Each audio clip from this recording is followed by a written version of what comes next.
dawn, on D-Day, a general once dismissed as unstable proved his critics wrong when his so-called Circus tanks saved 1,400 men in just 3 hours.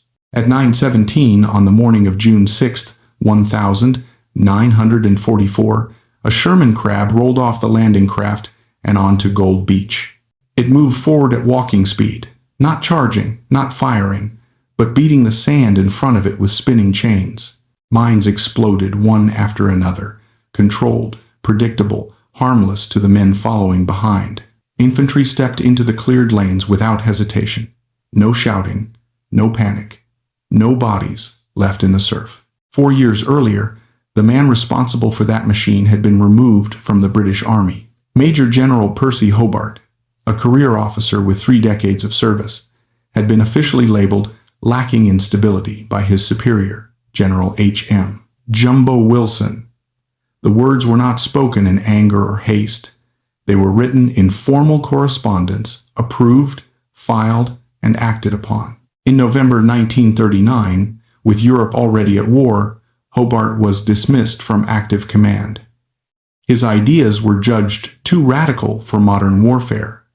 Tanks operating independently, armor solving engineering problems instead of waiting for infantry. Machines designed to break obstacles rather than fight other machines. The Army did not call these ideas wrong. It called them dangerous. By 1940, Hobart was no longer a general. At 55 years old, he patrolled English country roads as a Home Guard lance corporal, carrying a wooden pole because rifles were scarce. The man who would later change the outcome of D-Day was reduced to watching hedgerows for parachutists who never came. His punishment was not exile. It was erasure. And yet, on the beaches of Normandy, every mine that detonated safely in front of that advancing tank was quietly answering the charge that had ended his career. Percy Hobart did not arrive at his ideas by accident. Long before the war, he had watched armies prepare for a conflict that no longer existed. The British Doctrine in the 1,930 seconds still imagined battles shaped by infantry lines, cautious advances, and cavalry traditions dressed in modern uniforms. Hobart saw something else coming. He saw speed, machines, coordination, and shock replacing deliberation. In Egypt, he was given the chance to test those beliefs. Hobart formed and trained the 7th Armored Division, a unit that would later be known as the Desert Rats. He drilled them to move fast, to think independently, to fight as armored formations rather than as mobile pillboxes tied to infantry pace. Years before Germany invaded Poland, Hobart was teaching concepts the world would soon recognize as blitzkrieg. This made him enemies. Cavalry officers saw their profession becoming obsolete. Staff officers saw hierarchy being bypassed by results. Hobart did not soften his language or hide his impatience. He believed bad doctrine killed soldiers, and he treated disagreement as a flaw to be corrected, not respected. To an institution built on consensus and tradition, this was intolerable. When war finally came in September 1939, Hobart expected his moment had arrived. Instead, 3 months later, he was gone. The same army that would soon be outmaneuvered in France decided it had no place for an officer who questioned its assumptions. General Wilson's assessment followed Hobart like a verdict: unstable, unfit for command. But the war did not pause to respect paperwork. British forces suffered defeats Hobart had warned about for years. Armor was misused. Infantry paid the price. And while the army searched for explanations, the man who already had them stood watch in the dark with a wooden staff, listening to aircraft overhead and knowing exactly what was coming next. Hobart did not fight his dismissal. He waited. And while he waited, others began to notice the cost of ignoring him. By 1940, France had fallen and Britain stood alone. The failures Hobart had predicted were no longer theoretical. They were written in casualty lists. One of the men who understood this was Basil Liddell Hart. He had worked with Hobart for years, developing theories of mechanized warfare that challenged everything the British Army believed about how wars should be fought. Liddell Hart saw Hobart's removal not as discipline, but as institutional blindness. In August 1940, he made that argument public. His article reached Winston Churchill at exactly the moment Britain could not afford to silence unconventional thinkers. Churchill read it carefully. Within weeks, Hobart was summoned to Chequers. There was no apology, no explanation, only an order. Hobart was returning to active service. Resistance was immediate.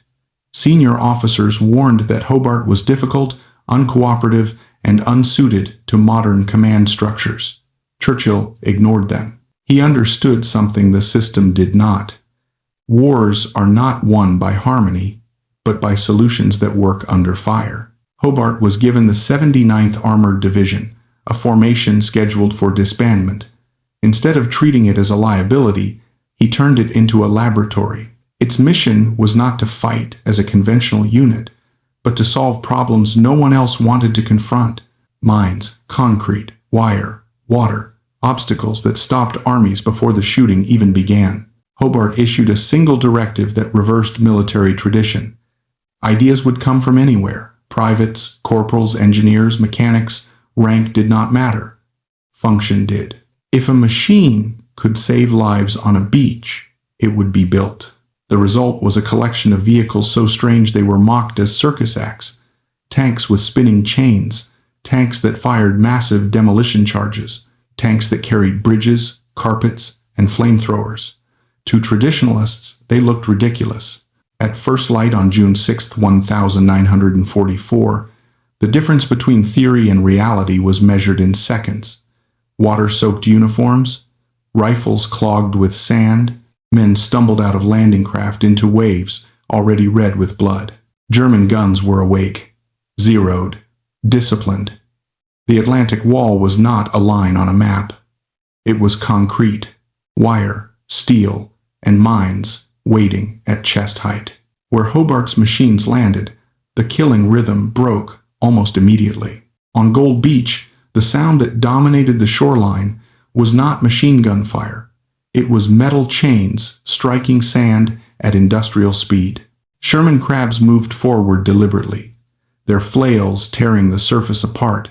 Mines detonated before they could touch flesh. Explosions kicked sand skyward in controlled bursts instead of shredding infantry columns. Behind the tanks, soldiers advanced upright, not crawling, not freezing, not dying in place. This was not bravery replacing fear. This was fear removed from the equation. Churchill AVREs followed. They did not duel German positions. They erased them. Concrete that had taken months to pour disappeared in seconds. The flying dustbin struck bunkers like a demolition charge placed by hand. There was no prolonged firefight. No attritional exchange. German crews were killed outright or stunned into surrender before they could bring their weapons to bear. And so, infantry moved inland, not heroically, not dramatically, methodically, alive. Across the channel at Omaha Beach, men were dying the way wars usually kill soldiers. Landing craft dropped ramps into water too deep. Men drowned under the weight of their gear before a shot was fired. Others reached the shingle and discovered there was nowhere to go. Mines remained intact. Wire remained uncut. Concrete remained untouched. The tanks that were supposed to change that had already sunk. The beach became a killing ground measured in yards gained per hour. Machine guns raked exits that did not exist. Engineers trying to clear obstacles were shot where they stood. Units dissolved into fragments, pinned behind the same defenses Hobart's machines were designed to remove in minutes. By mid-morning, Omaha was close to failure. Senior commanders seriously considered abandoning the beach. What happened next at Omaha was not doctrine. It was improvisation under fire. Small groups climbed cliffs by hand. Junior officers made decisions that did not appear in any plan. Courage carried the day, but at a cost that cannot be sanitized. By nightfall, Omaha held. But it held at the price of thousands of dead and wounded. On Gold, Juno, and Sword, The math told a different story. Casualties were still heavy. War does not become gentle, but they were dramatically lower. Not because the Germans fought less fiercely, not because the terrain was forgiving, but because obstacles were removed before infantry met them face to face.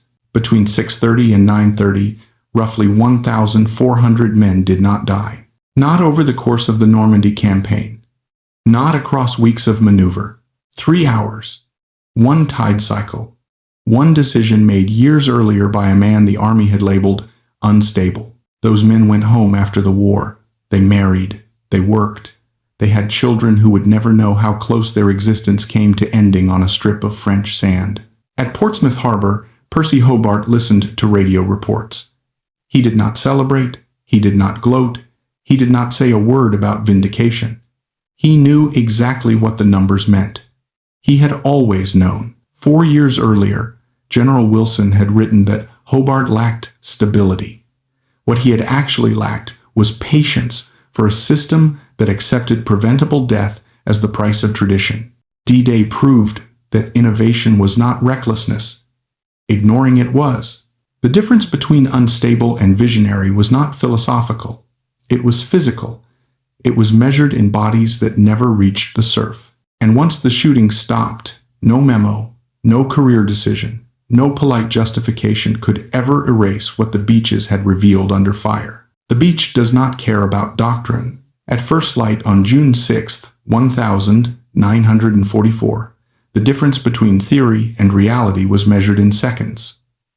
Water-soaked uniforms, rifles clogged with sand, men stumbled out of landing craft into waves already red with blood.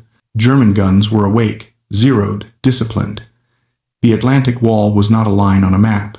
It was concrete, wire, steel, and mines waiting at chest height.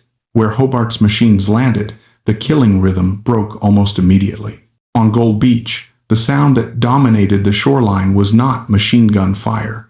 It was metal chains striking sand at industrial speed. Sherman crabs moved forward deliberately, their flails tearing the surface apart. Mines detonated before they could touch flesh. Explosions kicked sand skyward in controlled bursts, instead of shredding infantry columns. Behind the tanks, soldiers advanced upright, not crawling, not freezing, not dying in place. This was not bravery replacing fear. This was fear removed from the equation. Churchill AVREs followed. They did not duel German positions. They erased them. Concrete that had taken months to pour disappeared in seconds. The flying dustbin struck bunkers like a demolition charge placed by hand.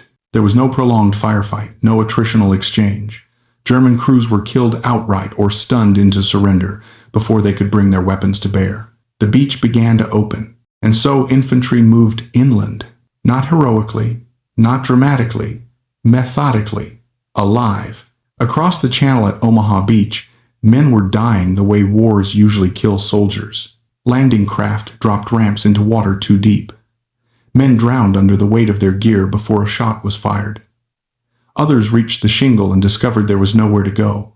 Mines remained intact. Wire remained uncut. Concrete remained untouched. The tanks that were supposed to change that had already sunk. The beach became a killing ground, measured in yards gained per hour. Machine guns raked exits that did not exist. Engineers trying to clear obstacles were shot where they stood. Units dissolved into fragments, pinned behind the same defenses Hobart's machines were designed to remove in minutes. By mid-morning, Omaha was close to failure. Senior commanders seriously considered abandoning the beach. What happened next at Omaha was not doctrine. It was improvisation under fire. Small groups climbed cliffs by hand. Junior officers made decisions that did not appear in any plan. Courage carried the day, but at a cost that cannot be sanitized. By nightfall, Omaha held. But it held at the price of thousands of dead and wounded. On Gold, Juno, and Sword, the math told a different story. Casualties were still heavy. War does not become gentle, but they were dramatically lower. Not because the Germans fought less fiercely, not because the terrain was forgiving, but because obstacles were removed before infantry met them face to face. Between 6:30 and 9:30, roughly 1,400 men did not die. Not over the course of the Normandy campaign, not across weeks of maneuver. 3 hours, one tide cycle, one decision made years earlier by a man the army had labeled unstable. Those men went home after the war. They married. They worked. They had children who would never know how close their existence came to ending on a strip of French sand. At Portsmouth Harbor, Percy Hobart listened to radio reports. He did not celebrate. He did not gloat. He did not say a word about vindication. He knew exactly what the numbers meant. He had always known. The beaches with engineering worked. The beach without it bled. 4 years earlier, General Wilson had written that Hobart lacked stability. What he had actually lacked was patience for a system that accepted preventable death as the price of tradition. D-Day proved that innovation was not recklessness. Ignoring it was. The difference between unstable and visionary was not philosophical. It was physical. It was measured in bodies that never reached the surf. And once the shooting stopped, no memo, no career decision, no polite justification could ever erase what the beaches had revealed under fire. After June 6th, no one argued the numbers. Requests for Hobart's machines began arriving almost immediately. American units that had fought through Omaha asked for flails, AVREs, anything that could do on later beaches, what courage alone had been forced to do on the first. The same ideas once dismissed as impractical suddenly became urgent. No public apology followed. There rarely is one in war. Institutions do not confess error. They adapt quietly and move on. But the shift was unmistakable. Specialized armor was no longer a curiosity. It became a requirement. Every subsequent amphibious operation in Europe used concepts born inside Hobart's Circus. For Percy Hobart, vindication came without ceremony. He did not command on the beaches. Age and health kept him inland, listening to radio traffic instead of gunfire. He heard which beaches were breaking through and which were stalled. He heard the casualty reports. He did not need a map to see the pattern. Years earlier, his critics had framed innovation as a threat to order. D-Day proved the opposite. The real danger was clinging to familiar methods when evidence demanded change. At Omaha, men paid for that reluctance with their lives. At Gold, Juno, and Sword, engineering paid the bill instead. After the war, Hobart retired quietly. His division was disbanded. Many of his vehicles were scrapped or sent to museums. The word circus faded, replaced by technical designations and doctrine manuals. Mine-clearing tanks, combat engineer vehicles, bridge layers. These became normal, expected, obvious. But they were only obvious after 1,400 men did not die. General Wilson's assessment survives in archives, lacking in stability. It reads differently now, not as a flaw in Hobart, but as a warning about systems that punish those who see problems before they become catastrophes. Hobart was unstable only in the sense that he refused to stand still while the battlefield changed around him. D-Day did not just prove a concept. It exposed a truth war always hides until it is too late. Tradition feels safe, right up to the moment it kills you. The beaches of Normandy settled that argument in 3 hours. There is a final, harder layer to this story that rarely gets told: the emotional violence of becoming irrelevant while still alive. George was not wounded out of the fight by enemy fire. He was displaced by circumstance. The war did not reject him personally. It rejected the conditions that made him dangerous. That kind of displacement is quieter and more corrosive. In Burma, George did not fail publicly. No report condemned his rifle. No officer formally ordered him to abandon it. Instead, the weapon faded into the background of daily survival. It rode his back through mud and fever, through nights of cleaning and mornings of marching, increasingly symbolic and increasingly unused. That is how most advantages die, not in dramatic collapse, but in slow silence. What replaces them is not better skill, but different priority. The jungle did not reward brilliance, it rewarded resilience. Men who could keep moving while sick. units that could maintain cohesion while half delirious. Leaders who understood that success meant arriving intact, not arriving dominant. Precision shooting could not cure malaria. It could not shorten marches. It could not replace men evacuated with fever. Firepower that did not reduce attrition was strategically meaningless. This is where the myth of the best tool breaks down. There is no best tool, only tools that fit a system. The Winchester fit Guadalcanal's system. Burma ran a different equation entirely. Distance collapsed. Time compressed. Logistics ruled. Disease became an enemy with equal status to Japanese infantry. Under those conditions, adaptability outweighed excellence every single day. George's rifle did exactly what it was designed to do. That is the uncomfortable truth. It killed efficiently when allowed. It failed only because the battlefield denied it permission to operate. The jungle did not reward what it could do, it punished what it required. And that is the deeper warning hidden inside the story. When environments change, the most dangerous position is not weakness, it is specialization. Specialists thrive in stable systems. When systems fracture, generalists survive. The M1 Garand was not elegant. It was not precise in the way the Winchester was. But it was forgiving.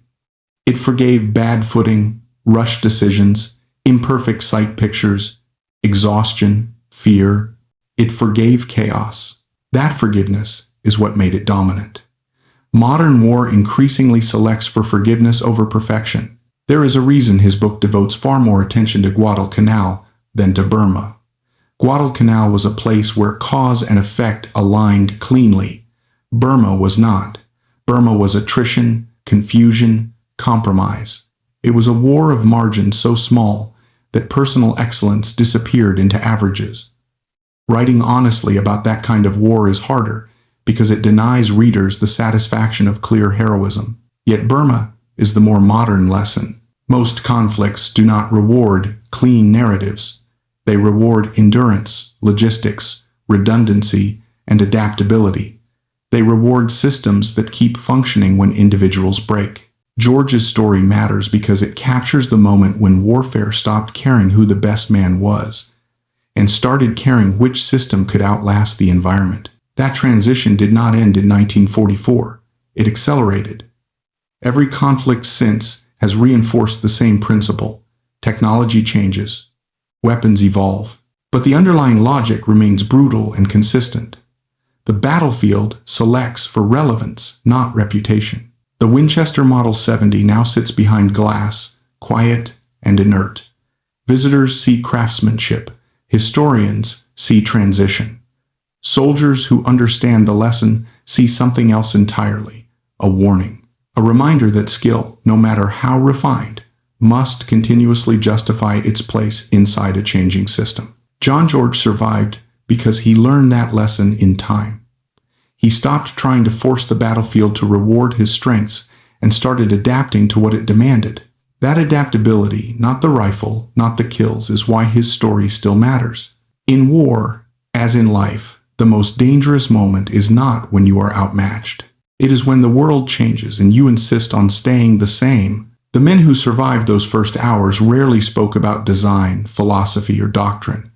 They remembered something simpler. They remembered moving forward instead of lying still. They remembered seeing mines explode in front of them instead of beneath them. They remembered concrete bunkers collapsing before they had time to fire again. Survival, to them, did not feel like strategy. It felt like luck. But luck does not repeat itself 3 times on 3 different beaches. What repeated was preparation. Months of testing. Arguments won and lost long before the ramps dropped. Machines built to solve problems no rifleman could fix once the shooting started. Hobart understood something most generals did not want to admit. Once infantry is pinned on a beach, it is already too late to innovate. That is why the decision mattered years earlier, when his ideas were still paper and steel, not bodies and graves. Removing Hobart did not silence innovation, it delayed it. And delay in war is paid for in blood. The lesson was absorbed unevenly. After Normandy, specialized armor followed Allied forces across Europe, river crossings, fortified towns, minefields in Belgium and Germany everywhere. Obstacles appeared. Hobart's influence followed. The men using those vehicles often had no idea whose thinking had shaped them. They only knew that their chances were better because someone had planned for the worst before it happened. Hobart never became a public hero. There were no victory parades built around engineering vehicles. His name did not attach itself easily to dramatic charges or famous last stands. His legacy was quieter. It existed in roads that appeared where there had been ditches, in bunkers that disappeared without prolonged firefights, in units that advanced instead of stalling. Years later, museums would display the tanks that once looked absurd. Visitors would smile at the chains, the oversized mortars, the flamethrower trailers. From a distance, they still looked strange, without context, even foolish. On June 6th, 1944, those machines turned chaos into movement and panic into momentum. They transformed an amphibious assault from a slaughter into an operation. They did exactly what Hobart had always claimed they would do. The argument about whether he was unstable ended the moment the beaches began to open. From that day forward, no serious army would plan an assault without engineers in the first wave. No doctrine would again pretend that courage alone could substitute for preparation. Hobart did not just change D-Day. He changed what modern armies consider obvious. And like most obvious things, it was invisible until someone dared to build it first. He reduced war to a sequence of problems that either killed soldiers or did not. Mines either detonated under boots or under steel chains. Bunkers either absorbed fire for hours or vanished in one controlled blast. Beaches either trapped men in tidal zones or became roads inland. There was no romance in this thinking, and no room for tradition. That kind of clarity unsettles institutions built on precedent. General Wilson's phrase, "lacking in stability," now reads like a projection. Stability in peacetime armies often means emotional comfort, not battlefield effectiveness. It means maintaining familiar structures, familiar careers, familiar chains of authority. Hobart threatened that stability by showing how quickly it collapsed under modern conditions. D-Day forced the comparison into the open. Omaha proved that discipline and courage, without preparation, produce heroism and casualties.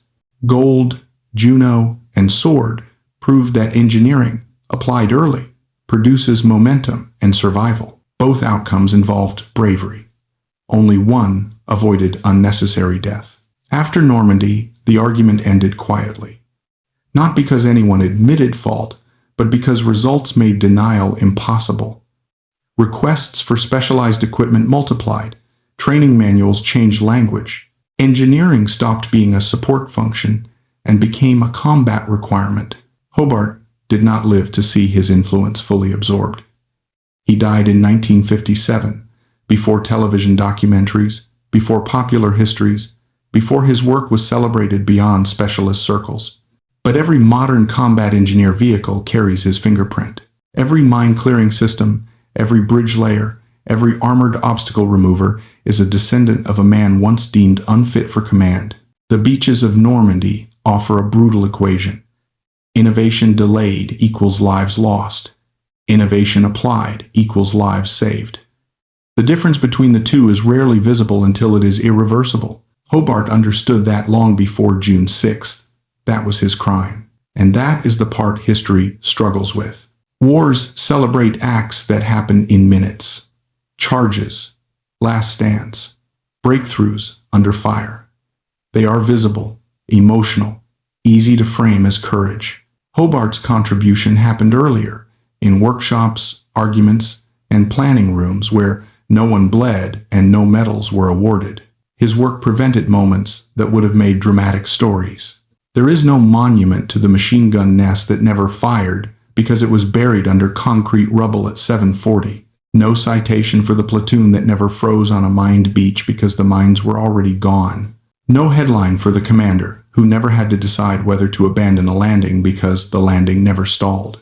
Those absences are hard to honor.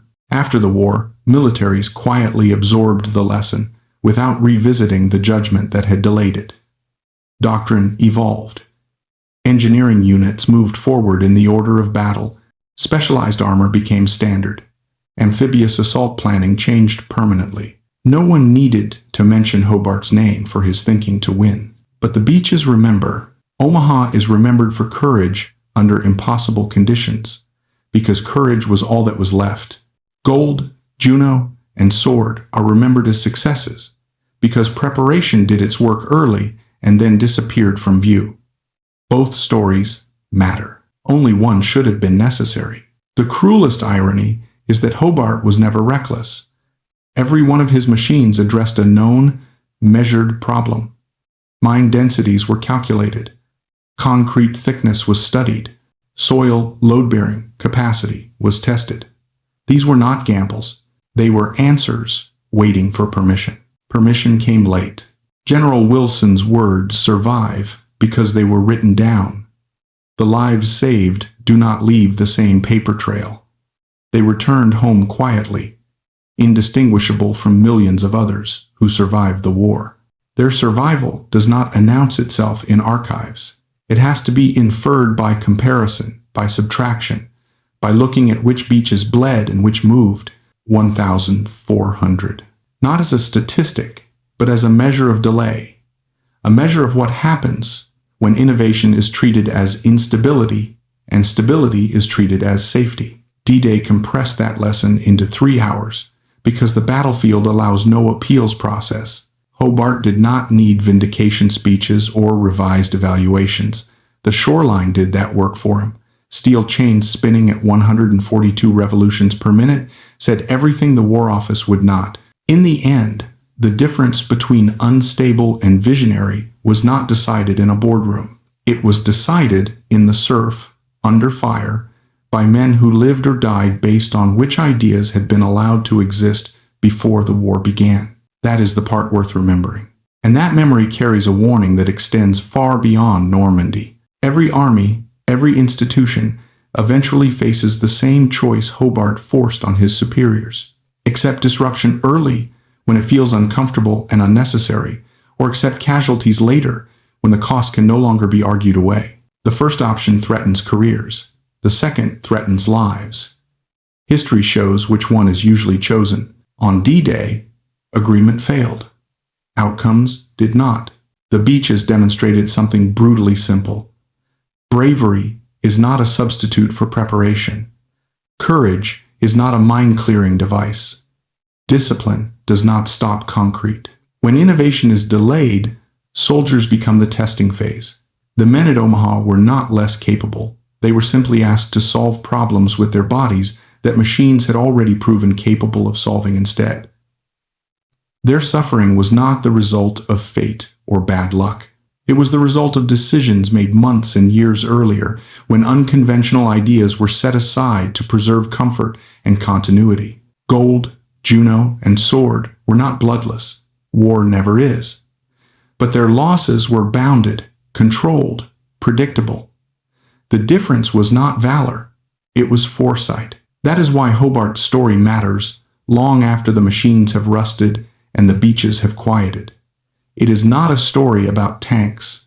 It is a story about what happens when organizations punish people for seeing reality too early. The label unstable ended Hobart's career temporarily, but it also exposed a deeper instability, one that exists wherever tradition is mistaken for wisdom and consensus for truth. Those systems appear stable until they are tested under pressure. Then they fracture exactly when adaptability matters most. D-Day was that test. 3 hours were enough to settle the argument, enough to show that innovation rejected in peace becomes necessity in war, enough to prove that the most dangerous moment is not when new ideas fail, but when old ones are protected despite evidence. Percy Hobart never stood on the beaches he helped save. He never heard the chains strike sand or watched the lanes open, but his thinking was there in every step forward, every obstacle removed, every man who walked inland instead of falling in the surf. That is how visionaries are often recognized only after the consequences of ignoring them become impossible to deny. And by then, The lesson has already been paid for in blood. And even then, the lesson is easy to forget. After the war, the world rebuilt itself around the illusion that catastrophe had been exceptional, not systemic. Armies reorganized. New technologies emerged. New doctrines were written. Yet the instinct to protect existing structures over uncomfortable insight never disappeared. Hobart's story did not end because its relevance expired. It ended because history moved on, as it always does, toward the next moment when innovation would again be mistaken for instability. What Normandy showed, with merciless clarity, is that institutions are rarely defeated by enemies first. They are defeated by inertia. By the time gunfire exposes the flaw, the cost has already been paid by people who had no voice in the decisions that led them there. Hobart tried to give those people a voice, indirectly, through machines that spoke for them. Steel does not argue. It does not compromise. It either works or it does not. On D-Day, his machines worked exactly as intended. They did not make war humane. They made it survivable. That distinction matters. The beaches where Hobart's ideas were used did not become easy. They became possible. Infantry could move. Commanders could maneuver. Plans could unfold instead of collapsing in the surf. At Omaha, the same invasion plan survived only because men compensated for missing preparation with flesh and willpower. That is not a triumph of doctrine. It is a warning. When historians compare the beaches, they often soften the conclusion: terrain differences, weather, German dispositions. All of those mattered. None of them explain why obstacles were neutralized on some beaches and left intact on another. Only one factor aligns perfectly with the outcome: whether Hobart's solutions were present in the first wave, 1,400. Not heroic deaths avoided in hindsight, preventable deaths never incurred, lives that continued forward because someone had once been willing to look foolish, argue too hard, and accept professional exile rather than accept unnecessary loss as inevitable. Hobart did not save those men by being right on D-Day. He saved them by being right years earlier, when being right had no witnesses and no reward. That is the quiet cruelty of innovation in war. If it succeeds, nothing dramatic happens. Men simply live, and living rarely earns headlines. But Normandy offers proof that preparation is not a luxury, and foresight is not arrogance. It is responsibility. The responsibility to solve problems before they require sacrifice. And when you strip the story of uniforms, ranks, and dates, that is all that remains. A simple, brutal truth: the beach is revealed in 3 hours, and the world has been relearning ever since. Ideas do not kill soldiers. Delaying them does. And that truth is why Hobart's story refuses to stay buried. Every generation of soldiers inherits equipment, doctrine, and assumptions built by people who will never see the consequences firsthand. Most of those assumptions work well enough to survive peacetime review. Few are ever tested under the kind of pressure Normandy applied in a single morning. When that pressure arrives, the margin for error vanishes instantly. Hobart understood margins. He understood that beaches compress time, space, and decision-making until mistakes cannot be corrected. You either arrive prepared, or you arrive to improvise while men die around you. There is no third option. The tragedy is not that Hobart was ignored. That happens often. The tragedy is that his ideas were proven correct only after the price of ignoring them had already been paid elsewhere. Omaha paid that price. Gold, Juno, and sword did not because their soldiers were braver, but because someone had already argued on their behalf long before they stepped into the water. History often frames this as a British success and an American failure. That misses the point. The failure was not national, it was institutional. It was the universal tendency to trust what is familiar over what is effective until evidence arrives in the form of casualties. Once Normandy exposed the difference, there was no going back.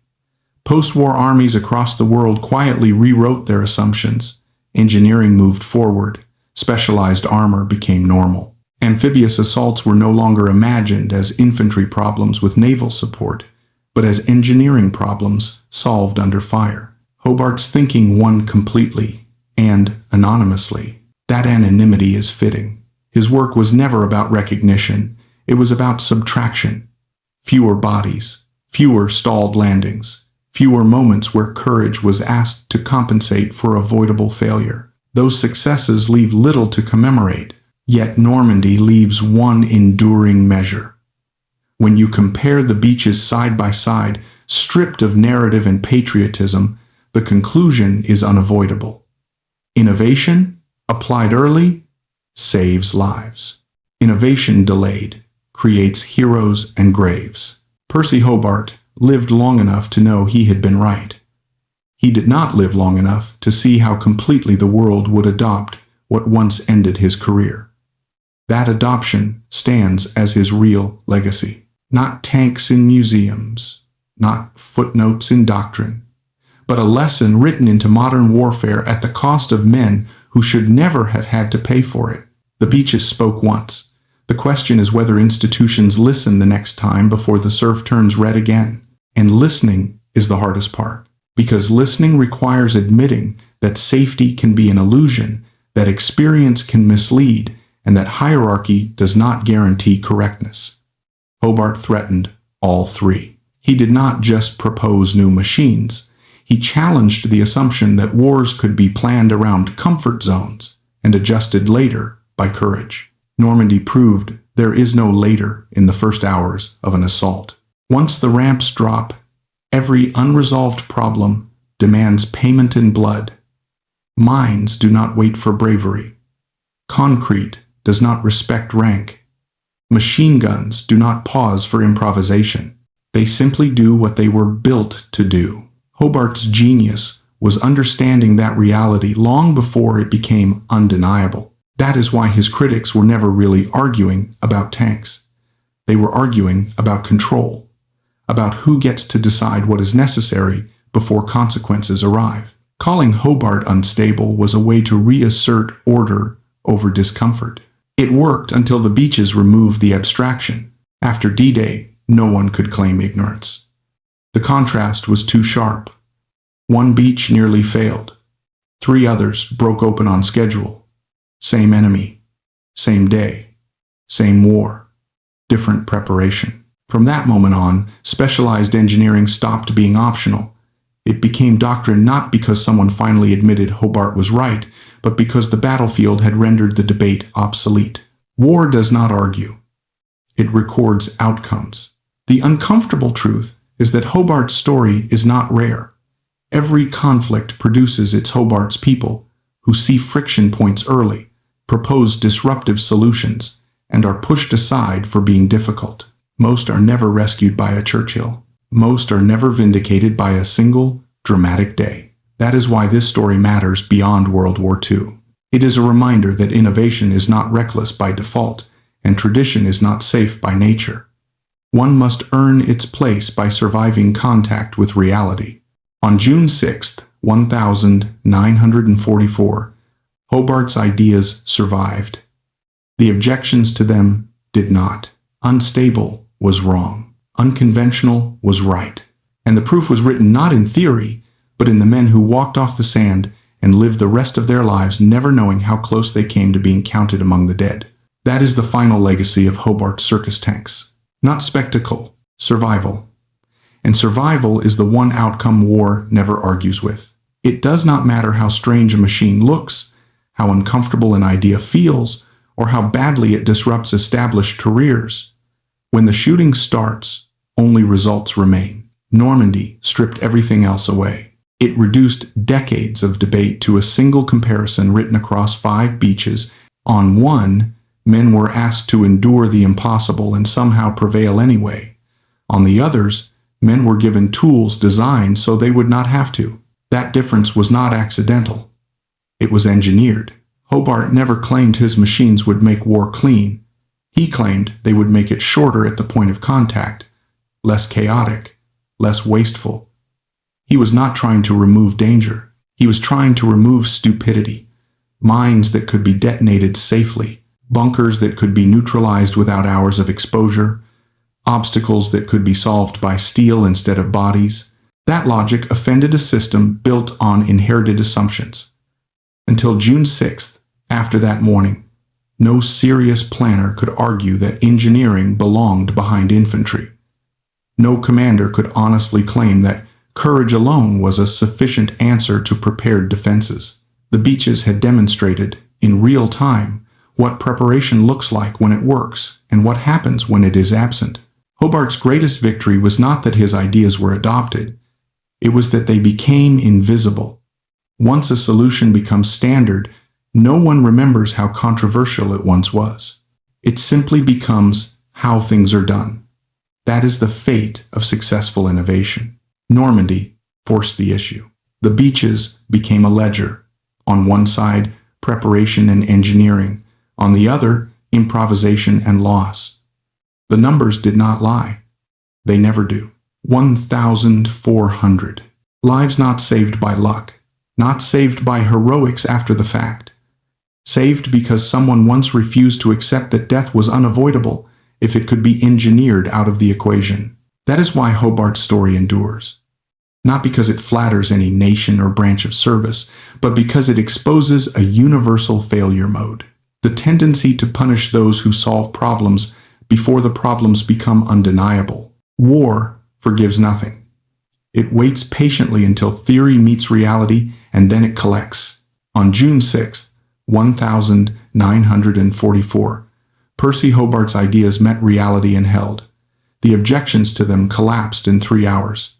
And in that narrow window, between tide and fire, the meaning of unstable was permanently rewritten, not as a flaw, as foresight.